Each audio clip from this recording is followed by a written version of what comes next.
Hello! Welcome back to Mother's Corner for your weekly dose of horror.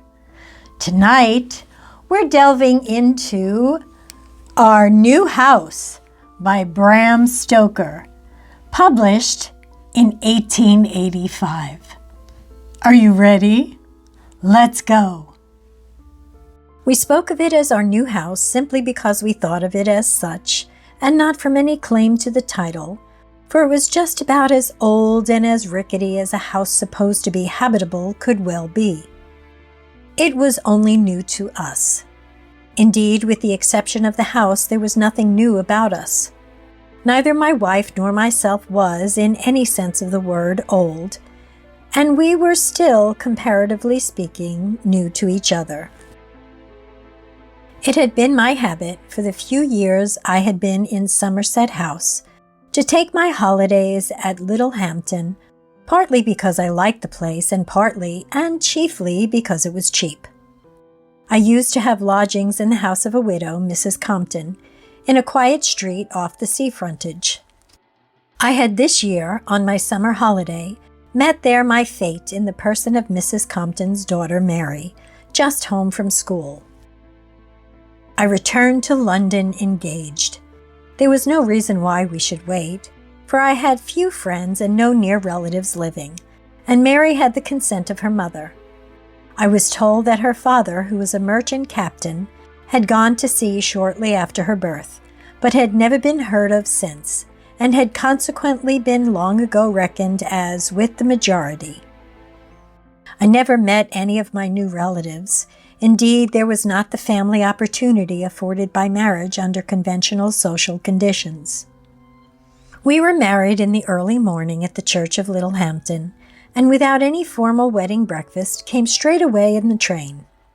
As I had to attend to my duties at Somerset House, the preliminaries were all arranged by Mrs. Compton at Littlehampton, and Mary gave the required notice of residency. We were all in a hurry to be off, as we feared missing the train. Indeed, whilst Mary was signing the registry, I was settling the fees and tipping the verger. When we began to look about for a house, we settled on one which was vacant in a small street near Sloane Square. There was absolutely nothing to recommend the place except the smallness of the rent, but this was everything to us. The landlord, Mr. Grader, was the very hardest man I ever came across.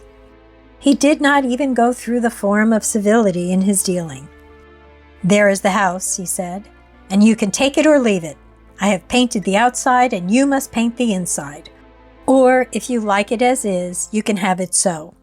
Only you must paint and paper it before you give it up to me again, be it in 1 year or more." I was pretty much of a handyman and felt equal to doing the work myself, so having looked over the place carefully, we determined to take it.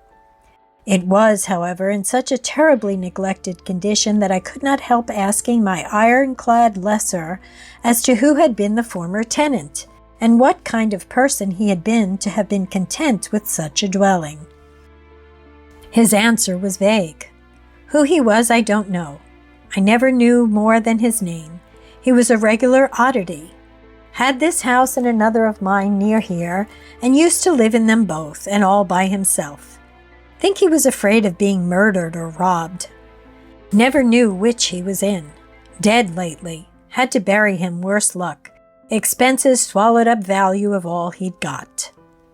We signed an agreement to take out a lease, and when in a few days I had put in order 2 rooms and a kitchen, my wife and I moved in. I worked hard every morning before I went to my office, and every evening after I got home, so I got the place in a couple of weeks in a state of comparative order. We had, in fact, arrived so far on our way to perfection that we had seriously begun to consider dispensing with the services of our charwoman and getting a regular servant. One evening my landlord called on me. It was about 9 o'clock, and, as our temporary servant had gone home, I opened the door myself. I was somewhat astonished at recognizing my visitor and not a little alarmed, for he was so brutally simple in dealing with me that I rather dreaded any kind of interview. To my astonishment, he began to speak in what he evidently meant for a hearty manner. "Well, how are you getting on with your touching up?" "Pretty well," I answered, "but touching up is rather a queer name for it. Why, the place was like an old ash heap. The very walls seemed pulled about." "Indeed?" he said quickly. I went on.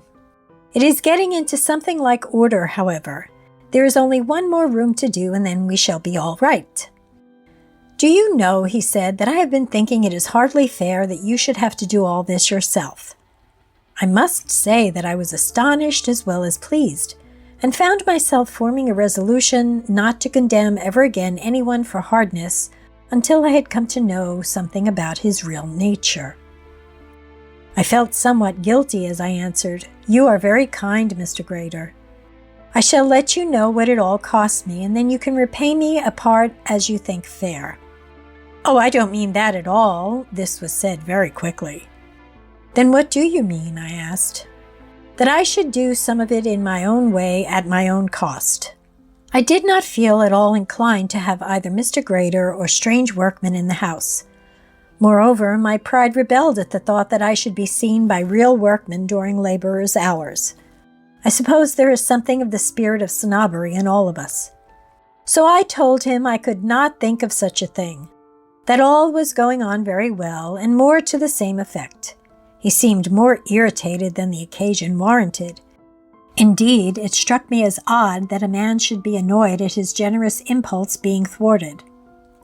He tried, with a struggle for calmness, to persuade me, but I did not like the controversy and stood my refusal of assistance. He went away in a positive fury of suppressed rage. The next evening he called in to see me. Mary had, after he had gone, asked me not to allow him to assist, as she did not like him. So when he came in, I refused again with what urbanity I could. Mary kept nudging me to be firm, and he could not help noticing it.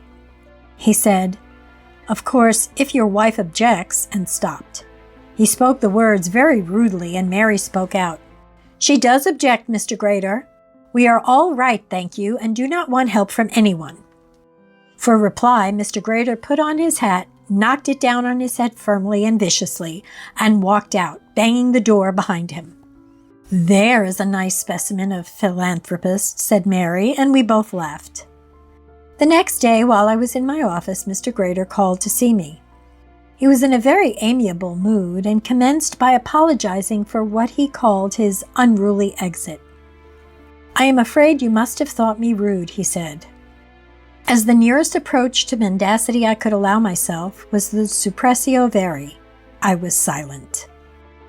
"You see," he went on, "your wife dislikes me, and that annoys me.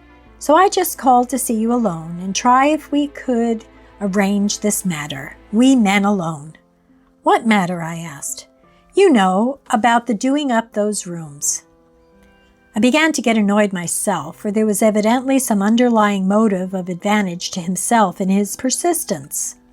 Any shadowy belief I had ever entertained as to a benevolent idea had long ago vanished and left not a rack behind. I told him promptly and briefly that I would not do as he desired, and that I did not care to enter any further upon the matter. He again made an unruly exit.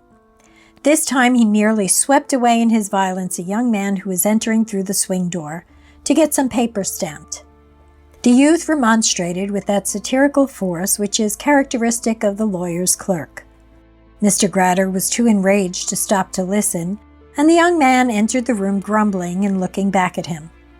"Old brute," he said. "I know him. Next time I see him, I'll advise him to buy some manners with his new fortune." "His new fortune?" I asked, naturally interested about him. "How do you mean, Wiggly?" "Lucky old brute. I wish I had a share of it. I heard all about it at Doctor's Commons yesterday." "Why, is it anything strange?" "Strange? Why, it's no name for it. What do you think of an old flint like that having a miser for a tenant, who goes and dies and leaves him all he's got, 40 or 50,000, in a will, providing a child of his own doesn't turn up to claim it? He died recently, then?" "About 3 or 4 weeks ago. Old Grader only found the will a few days since. He had been finding pots of gold and bundles of notes all over the house, and it was like drawing a tooth from him to make an inventory, as he had to do under a clause of the will. The old thief would have pocketed all the coin without a word, only for the will, and he was afraid he'd risk everything if he did not do it legally. "You know all about it," I remarked, wishing to hear more. "I should think I did. I asked Cripes of Boggs and Snagley's about it this morning. They're working for him, and Cripes says that if they had not threatened him with the public prosecutor, he would not have given even a list of the money he found." I began now to understand the motive of Mr. Grader's anxiety to aid in working at my house. I said to Wiggly, "This is very interesting. Do you know that he is my landlord?" "Your landlord? Well, I wish you joy of him. I must be off now. I have to go down to Doctor's Commons before 1 o'clock. Would you mind getting these stamped for me and keeping them till I come back?" "With pleasure," I said. "And look here. Would you mind looking out that will of Grader's and make a mem of it for me if it isn't too long? I'll go a shilling on it." And I handed him the coin. Later in the day he came back and handed me a paper. "It isn't long," he said. "We might put up the shutters if men made wills like that. This is an exact copy. It is duly witnessed and all regular." I took the paper and put it in my pocket, for I was very busy at the time. After supper that evening, I got a note from Grader saying that he got an offer from another person who had been in treaty with him before I had taken the house, wanting to have it and offering to pay premium. "He is an old friend," wrote Grader, "and I would like to oblige him. So if you choose, I will take back the lease and hand you over what he offers to pay." This was 25, altered from 20. I then told Mary of his having called on me at the office, and of the subsequent revelation of the will. She was much impressed. "Oh, Bob," she said, "it is a real romance." With a woman's quickness of perception, she guessed at once our landlord's reason for wishing to help us.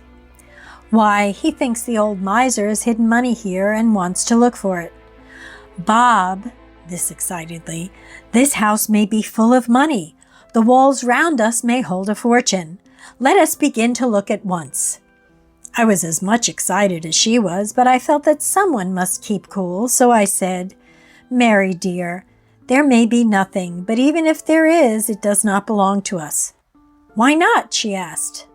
"Because it is all arranged in the will," I answered. "And by the by, I have a mem of it here." And I took from my pocket the paper which Wiggly had given me. With intense interest, we read it together, Mary holding me tightly by the arm. It certainly was short. It ran as follows: 7 Little Butler Street, Southwest London. I hereby leave to my child or children, if I have any living, all I own, and in default of such, everything is to go to John Grader, my landlord, who is to make an inventory of all he can find in the 2 houses occupied by me, this house and 2 Lampeter Street, Southwest London, and to lodge all money and securities in Coutts Bank. If my children or any of them do not claim in writing by an application before a justice of peace within 1 calendar month from my decease, they are to forfeit all rights. Ignorance of my death or their relationship to be no reason for non-compliance. Lest there be any doubt of my intentions, I hereby declare that I wish in such default of all my natural heirs, John Grader aforesaid to have my property, because he is the hardest-hearted man I ever knew, and will not fool it away in charities or otherwise, but keep it together. If any fooling is to be done, it will be by my own. Signed, Giles Armour, Master Mariner, formerly of Whitby. When I came near the end, Mary, who had been looking down the paper in advance of my reading, cried out, "Giles Armour? Why, that was my father!" "Good God!" I cried out as I jumped to my feet. "Yes," she said excitedly. "Didn't you see me sign Mary Armour at the registry? We never spoke of the name because he had a quarrel with my mother and deserted her. And after 7 years she married my stepfather, and I was always called by his name. And he was from Whitby? I asked. I was nearly wild with excitement.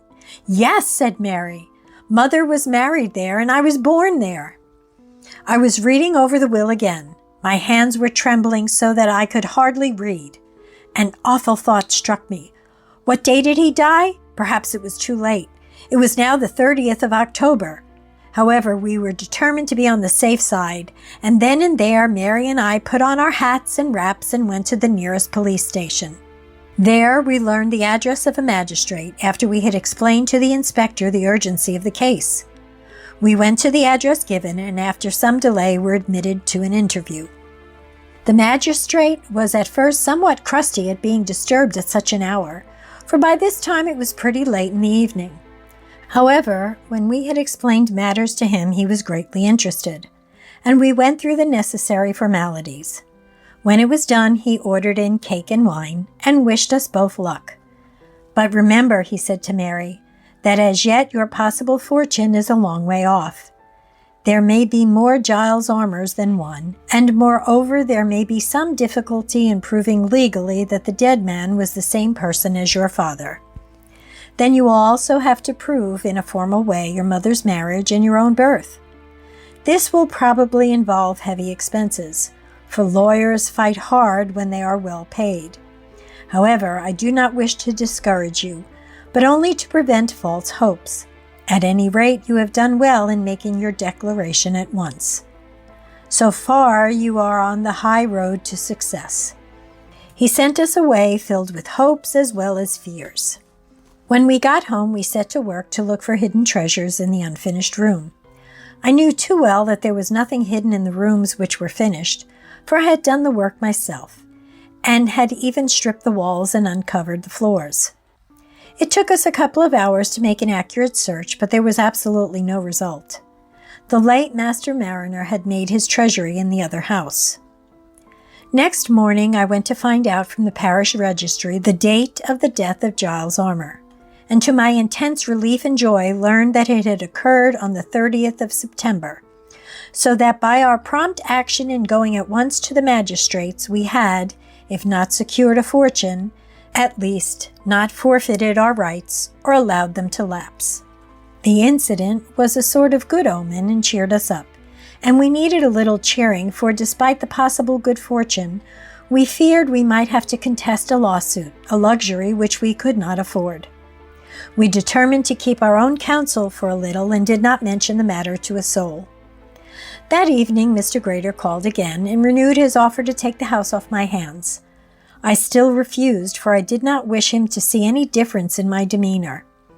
He evidently came determined to effect a surrender of the lease, and kept bidding higher and higher till at last I thought it best to let him have his way.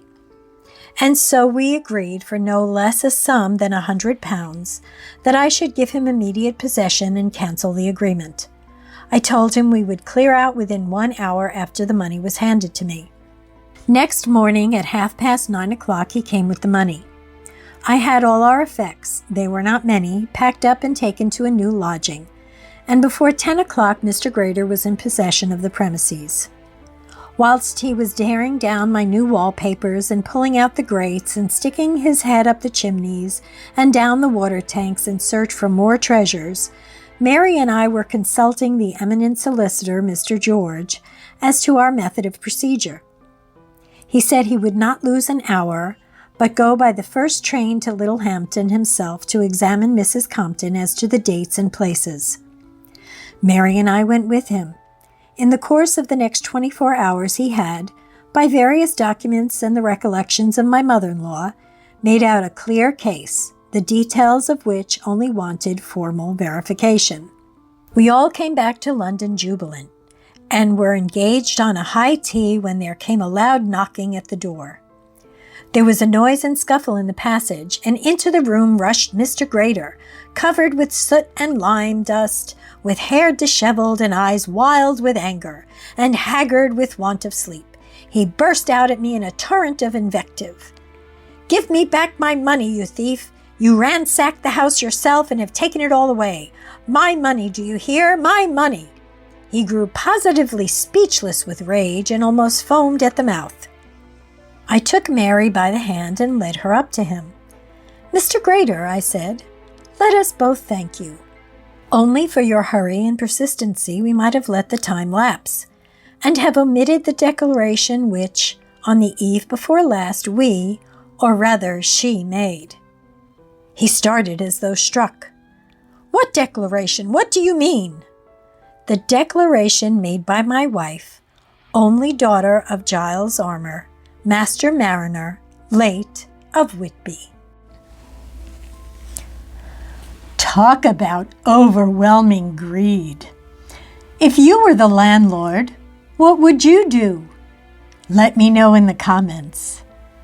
Until next time, have a wonderful night.